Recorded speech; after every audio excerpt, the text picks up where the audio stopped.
నేను తెలుగుదేశం పార్టీ నుంచి రాజీనామా ఇచ్చిన పిదప్పు మీకు అప్పుడు పిలిపించి అందరితో కొన్ని చెప్పాల్సిన విషయాలు.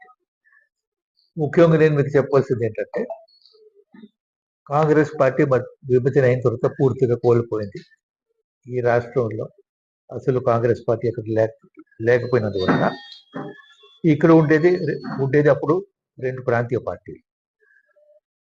ఈ బీజేపీ ప్రభుత్వం యొక్క వాళ్ళ తాలూకా పద్ధతులు, వాళ్ళ తాలూకా పూర్వ సిద్ధాంతం వేళకు ఇప్పుడు నడిపించిన విధానం ఇవన్నీ చూసి ఇది దేశానికి ప్రమాదమైన విషయం నేను గ్రహించి ఆ రోజే ఇక్కడ మన తెలుగుదేశం నేత వీళ్ళందరూ కలిసి బీజేపీ ఎన్డీఏతో కలుస్తామని